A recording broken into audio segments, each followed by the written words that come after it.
ከሜክሲኮና ከካናዳ ፌንታኒል የተባለው አደንዛዥ ዕፅ ስውር የማምረቻ ፋብሪካ ወይም የማከማቻ የመሬት የውስጥ ለውስጥ መጋዘን እስከ የአሜሪካ ጎዳናዎች በሚል ርዕስ ቢቢሲ ባጠናው የፌንታኒል የባሕርና የየብስ እንቅስቃሴ ካርቴል በዓለም ከፍተኛ የአደንዛዥ ዕፁ ተጠቃሚና የሱሱ ምርኮኛ አሜሪካውያን መሆናቸውን ማረጋገጡን ይፋ አድርጓል።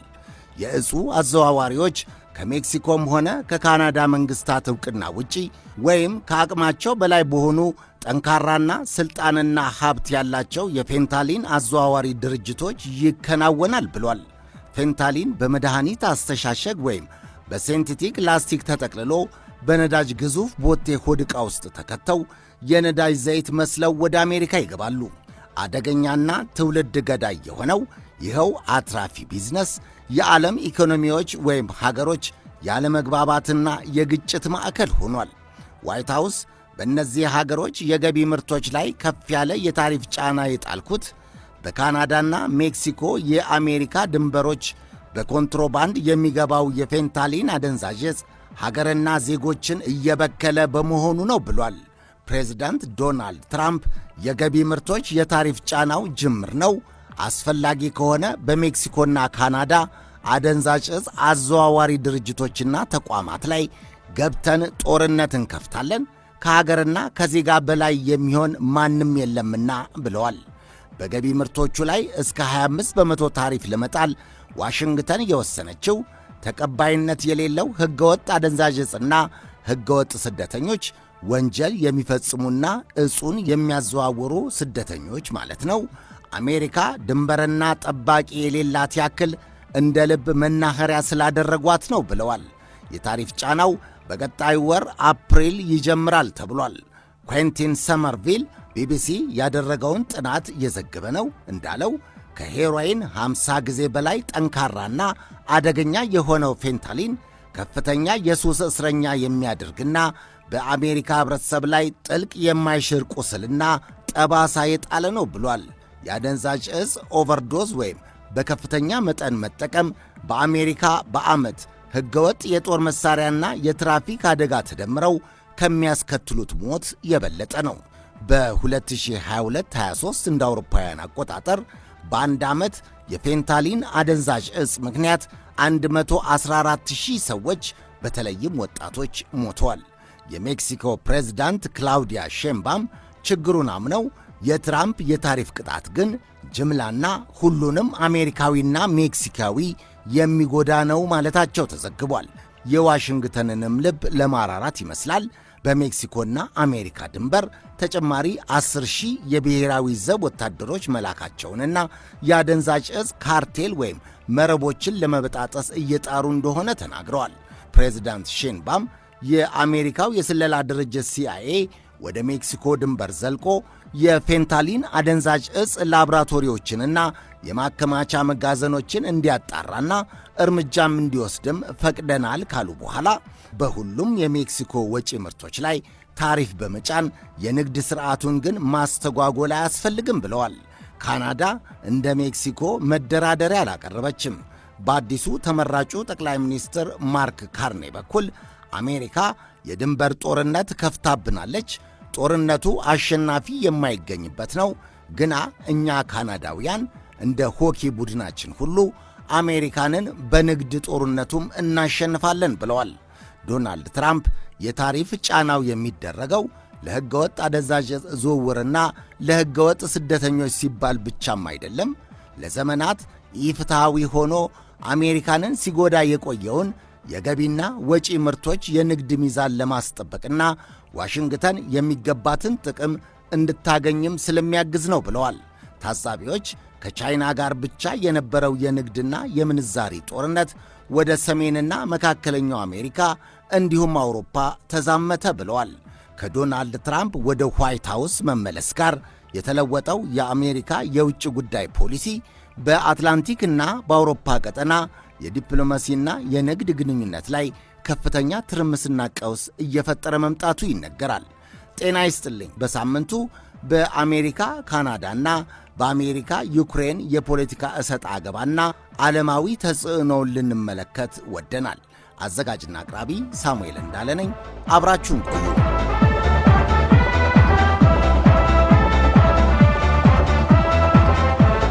ፕሬዝዳንት ዶናልድ ትራምፕ እና ፕሬዝዳንት ቮልዲሚር ዘለንስኪ በዋይት ሃውስ ፍጹም በስሜት የተካለበና በከፍተኛ ኃይለ ቃል የተሞላ ውዝግብ ካደረጉና በጸብ ከተለያዩ በኋላ ዋሽንግተን ለዩክሬን የሚደረገውን የጦር መሳሪያ እርዳታና ዩክሬንን ለማገዝ የሚደረገው የሲአይኤ የጸጥታና ስለላ መረጃዎችን ማቋረጣቸው በአውሮፓ ኅብረት ከፍተኛ ድንጋጤን የፈጠረ ነበር። ከዚያ በኋላ በአውሮፓ ወዳጆቻቸው የተመከሩ የሚመስሉት ፕሬዝደንት ዘለንስኪ የጀመሩት ከዶናልድ ትራምፕ ጋር የመጋጨትና የመቃቃር አካሄድ እንደማያዋጣቸው የተረዱ ይመስላል። ዶናልድ ትራምፕ እጄን ተነከስኩ፣ አሜሪካ የውስጥ ኢኮኖሚዋንና ዜጎቿን ጎድታ ከ500 ቢሊዮን ዶላር በላይ ለዩክሬን የጦር መሣሪያ መርዳቷን ዩክሬን በዜሮ አባዛችው ብለዋል። ከእንግዲህ ለዩክሬን የሚጠቅመው ሰላማዊ መፍትሔ ብቻ ነው ያሉት ትራምፕ ይህንን እንድናደርግ የተኩስ አቁም ስምምነት ዘለንስኪ መፈረም አለባቸው፣ ፕሬዝዳንት ዘለንስኪም ግትርነታቸውን ትተው አቅማቸውን ማወቅ አለባቸው ብለዋል።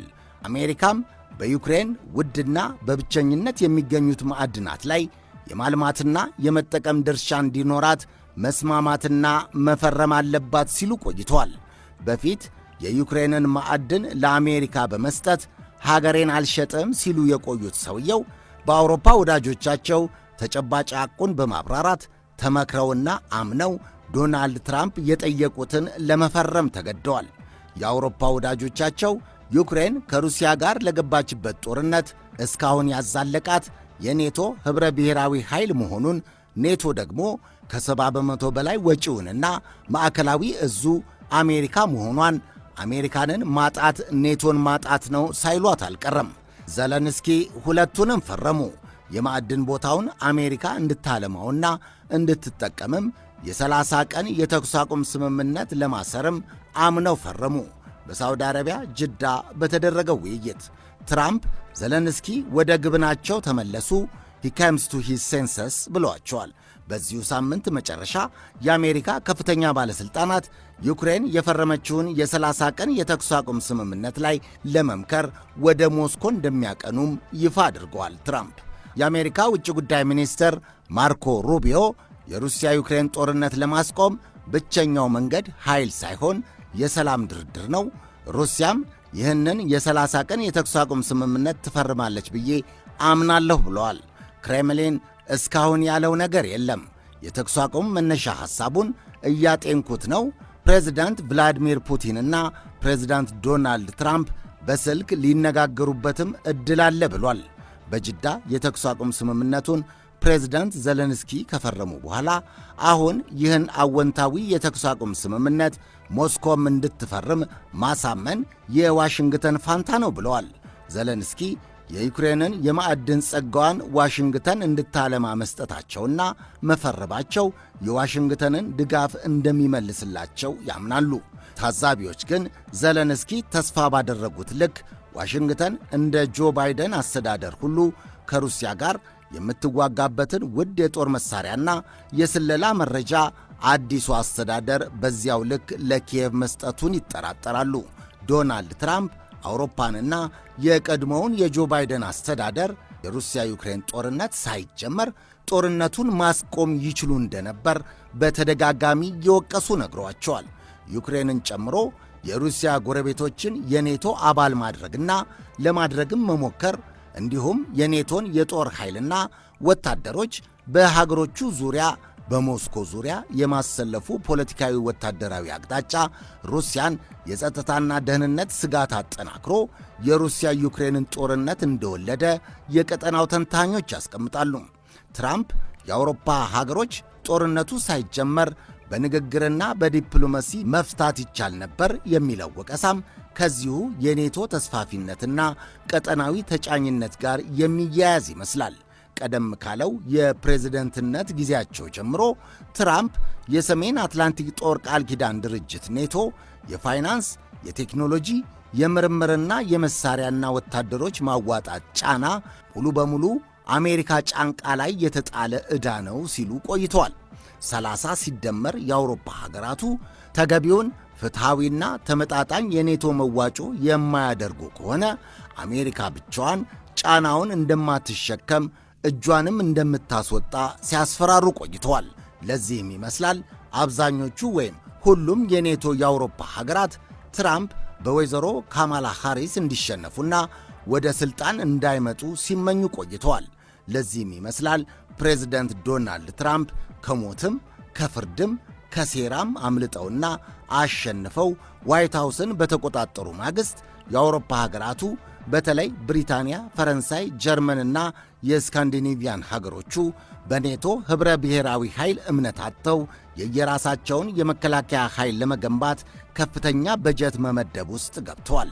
እንደተፈራው ትራምፕ ፕሬዝደንሲያቸውን ካረጋገጡ በኋላ ያወጧቸው ፖሊሲዎች ከጦርነት ይልቅ ሰላማዊ ንግግርና ድርድር፣ በሀገሮች ጉዳይ ጣልቃ ገብቶ የራስ ያልሆነን ጦርነት ከመምራትና ከመደገፍ፣ በራስ የውስጥ ጉዳይና በቀጠናዊ ሀብቶችና ጸጋዎች ላይ ያተኮረ ፖሊሲና ስትራቴጂ መሰል አስገራሚና ነባሩን የአሜሪካ የውጭ ፖሊሲ ከመሠረቱ የናደ አቅጣጫ መከተላቸውንና በተግባርም እያሳዩ መሆኑን ተንታኞች ይናገራሉ።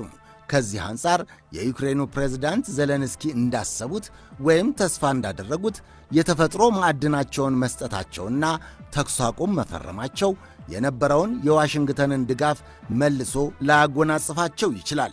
ዶናልድ ትራምፕ ዋና ዓላማቸው አሜሪካ ያጣችውን ሀብት፣ ያባከነችውን ሀብት፣ የከሰረችውን ሀብት በግራም በቀኝም ብሎ ማስመለስ ነው። በኔቶ በኩል ከሩሲያ ጋር የጦር ግብግብ ውስጥ መግባት የሚፈልጉ አይመስልም። ተንታኞቹ እንዳሉት ከትራምፕ ፖለቲካዊ ቁመና አንጻር ሩሲያ የአሁኑን የተኩስ አቁም አጤነዋለሁ ማለቷን ትታ ጭራሽ አልቀበለውም ብትል እንኳን የትራምፕ አስተዳደር ወዲያውኑ ኤፍ-16 የአሜሪካ የጦር ጀቶችን ለዩክሬን ይሰጣል ማለት አጠራጣሪ ነው። ትራምፕ ጦርነቱ መጀመር አልነበረበትም፣ ከተጀመረና ሰውም ንብረትም ካለቀ በኋላ ግን በጦር ኃይል አሸናፊነት ውል ወይም ተርምና ከጦርነቱ በኋላ በተከሰቱ ውጤቶችና የተያዙ ቦታዎች ግምት ውስጥ ገብተው የባሰ እልቂት እንዳይፈጠር ስምምነትና ድርድር በማድረግ በሰላም መቋጨት ነው ሲሉ ተደምጠዋል። በዚሁ ሳምንት የሩሲያው ፕሬዝዳንት ፑቲን በሕዝበ ውሳኔ ወደ ሩሲያ ለመጠቃለል በመረጡ የዩክሬን ግዛቶች በሉሃንስክ፣ ዶነስክ እና በከረስክ ግንባሮች የጦር ኃይል ሚሊተሪያቸውን ለብሰው ጉብኝት ማድረጋቸው ይህንኑ ያጠናክራል የሚሉ ተንታኞችም አሉ። አውሮፓም ሌላው ቀርቶ ዘለንስኪም አሜሪካ የትላንቱ አሜሪካ እንዳልሆነች ያውቃሉ። ከዚሁ ጋር ተያይዞ የአሁኑን የተኩስ አቁም ስምምነት በተመለከተም ትራምፕ አወንታዊ ምልክቶችን ከሩሲያ አግኝቻለሁ ማለታቸውን ቢቢሲ ዘግቧል። የዋይት ሃውስ ቃል አቀባይ ካሮላይን ሌቪት ለጋዜጠኞች እንደተናገሩት የአሜሪካ ብሔራዊ ደህንነት ሚኒስትር ማይክ ዋልትስ ከሩሲያ አቻቸው ጋር ስለ ተኩስ አቁም ስምምነቱ ተነጋግረዋል። ሌቪት ሩሲያም ቀደም ሲል ጀምሮ ሰላማዊ ድርድርና ውይይት ማድረግ እንደምትፈልግ ስትገልጽ ስለነበርም ተስፋም አለው ብለዋል። አሜሪካ የዩክሬንን ማዕድን ብታገኝም ፕሬዝዳንት ዘለንስኪና አውሮፓውያኑ ተስፋ እንዳደረጉት ለዩክሬን መሳሪያ የምታጎርፍ አትሆንም። ለሰላም እንጂ ለጦርነት ወይም ጦርነትን ለመደገፍ የተዘጋጀች አይመስልም ይባላል።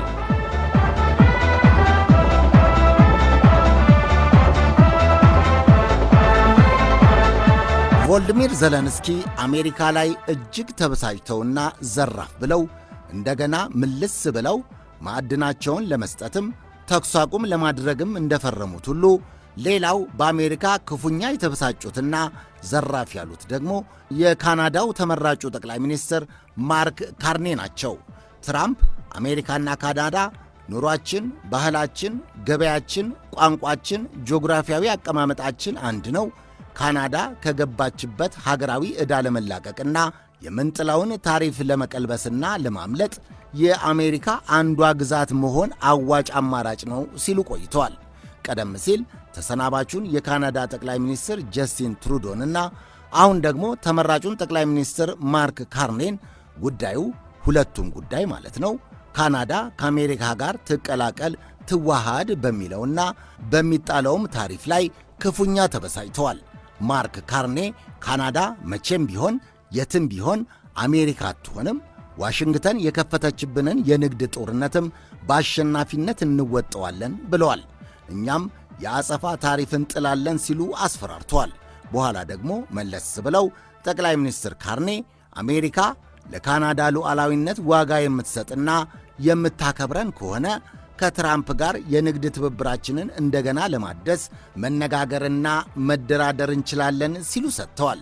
ካርኔ በሃሚልተን ኦንታሪዮ የሚገኘውን ግዙፍ የብረታ ብረት ኩባንያ በጎበኙበት ወቅት እንዳሉት ካናዳ 30 ቢሊዮን የካናዳ ዶላር የሚገመት በአሜሪካ ገቢ ምርቶች ላይ የአጸፋና የተመጣጠነ ታሪፍ ትጥላለች ብለዋል። ትራምፕ ቀደም ሲል ወደ ሀገሪቱ በሚገቡ የካናዳ ብረትና አልሙኒየም ምርቶች ላይ የ25 በመቶ ታሪፍ እንደሚጥሉ ከወሰኑ በኋላ ነው ካርኔ የአጸፋውን ታሪፍ ይፋ ያደረጉት። እናውቃለን፣ በንግድ ጦርነቱ ካናዳ የበለጠ ትጎዳ ይሆናል ያሉት ካርኔ አሜሪካና የአሜሪካ ሸማቾችና አምራቾችም ግን ከዚህ ጉዳት አያመልጡም ብለዋል። ለሁለታችንም የሚጠቅመን የነበረውን የኢኮኖሚና የጸጥታ ትብብር እንደገና ማደስና ማጠናከር ነው ያሉት የካናዳው ተመራጭ ጠቅላይ ሚኒስትር እኔም ልጎዳና ግና እሱ የበለጠ ይጎዳ የሚለው የገበያ አካሄድ ኋላ ቀርና በታታይ ነው፣ ከዘመኑም ሁኔታ ጋር አይሄድም ብለዋል። ዶናልድ ትራምፕ የጎረቤት ሀገሮች ኢፍትሐዊ በሆነ የንግድ ሚዛን፣ በጸጥታ ችግር፣ በሕገወጥ ስደተኞችና በወንጀለኞች የዋሽንግተን ወገብ እስኪጎብጥ ድረስ ተጎድተናል። ይሄ እንደነበረ አይቀጥልም፣ ይስተካከላል። ይህንን ከሚያስተካክሉ እርምጃዎች ውስጥ ደግሞ አንዱ በገቢ ምርቶች ላይ ታሪፍ መጣል ነው ብለዋል። ካናዳ በዓለም አቀፍ ገበያ የዓለማችን ትልቋ የብረትና የአልሙኒየም አቅራቢ ሀገር ናት። በከፍተኛ መጠን ምርቷን የምትገዛት ሀገር ደግሞ አሜሪካ ናት። የካናዳን ኤክስፖርት ዋሽንግተን ተጽዕኖ ውስጥ የምትከትና የማታበረታታ ወይም ዲስከሬጅ የምታደርግ ከሆነ ይሄ ለካናዳ ችግር ውስጥ ላለ ኢኮኖሚ የባሰ አደጋ የሚደቅን ነው። ካናዳ ውጥረት ውስጥ ገብታለች። የብሪታንያን ባንክ በውጤታማነት የመሩትና ትርፋማ ያደረጉት እንዲሁም ካናዳ ዓለምን ካጋጠመው የ2008 የኢኮኖሚ መንሸራተት ከብዙዎቹ ሀገሮች በፊት ቀድማ እንድትወጣ አስተዋጽኦ ያደረጉት እንዲሁም በብሬክስት ጊዜ ብሪታንያ ከአውሮፓ በመነጠሏ የሚያስከትልባትን አሉታዊ የኢኮኖሚ መሰናክሎች ለማምለጥ በሰሩት ስትራቴጂ የተከላከሉላት የአሁኑ የካናዳ ጠቅላይ ሚኒስትር ማርክ ካርኔ ሀገራቸውንም ከዚህ ችግር እንደሚታደጉ ካናዳውያን በትልቁ ተስፋ ጥለውባቸዋል። የኢኮኖሚ የተዋጣለት ባለሙያ የሆኑት ካርኔ ግን በዓለም አቀፍ የፖለቲካ ጥልፍልፎችና ግምምዶች ውስጥ ልምድና ተመክሯቸው ዝቅተኛ ወይም ምንም ነው የሚባል ነው። በዚሁ ምክንያት የዶናልድ ትራምፕ ቀላል ኢላማ ወይም ቀላል ታዳኝ ሊያደርጋቸው እንደሚችል ይገመታል። በካናዳ ላይ ታሪፍ የምንጥለው ለብሔራዊ ደህንነታችን ኢፍትሐዊ የሆነ የገበያ ግንኙነትን ለማስተካከል እንዲሁም ተመሳሳይ ምርት የሚያመርቱ የሀገር ውስጥ ኩባንያዎቻችንን ለመከላከልና በውጭ የገቢ ምርቶች ውድድር ለተዳከሙት ድርጅቶቻችን ዕድል ለመስጠትና ሀገራዊ ውስጣዊ አቅምን ለማሳደግ ነው ብለዋል ትራምፕ። ታዛቢዎች አሜሪካ ካናዳ ላይ የምጥለው ታሪፍ ከካናዳ ሌላ ለሌሎች በርካታ ሀገሮችም አሜሪካ ሰጥታ የነበረውን የውጭ ንግድ ዕድል፣ ድጎማና እንደ ልብ የመላክ ነፃነቶች ማክተሙን የሚያስረዱ የሚያረጋግጡ ናቸው ይላሉ። ቢያንስ የሚያረዱት ለውጫውያኑ፣ የሚያበስሩት ደግሞ ለአሜሪካውያን ሊሆን ይችላል። የአሜሪካ የታሪፍ ጫና ደግሞ በአረብ ብረትና በአልሙኒየም ላይ ብቻ ሳይሆን በተለያዩ የማምረቻ መሳሪያዎች፣ የኮምፒውተር ቁሳቁሶች፣ የውሃ ማሞቂያዎች፣ የስፖርት ቁሳቁሶችና የምግብና የመጠጥ ውጤቶችን ሁሉ ያካትታል ተብሏል። ዋሽንግተን በኢኮኖሚ አሽመድምዳ በልምሻ አጥቅታ ካናዳን ለመጠቅለል የወጠነችው ስትራቴጂ ይሆን ሲሉ የሚጠይቁ አሉ። ዩክሬን ገቢ ሆናለች። ተከታዩዋ ኦታዋ ትሆን? አይታወቅም።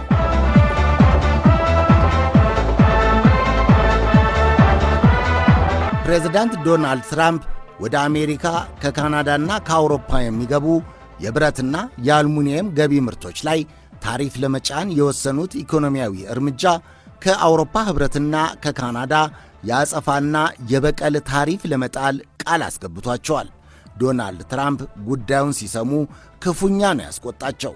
ትራምፕ እንዳሉት የዋሽንግተን የታሪፍ መጣል እርምጃ በድጎማ፣ በማበረታቻ፣ በነፃና በገፍ የሀገር ውስጥ መሰል ምርቶች አምራቾችን በመጉዳት የተከሰተውን የንግድ ሚዛን መዛባት ለማስተካከል ነው። የአውሮፓ ኅብረትና ካናዳ ወደ በቀልና አጸፋ ከመጡ እኛን ያስከፈለንን ያህል ወይም የበለጠ ዋጋ እንዲከፍሉ እናደርጋለን ሲሉ አስፈራርተዋል።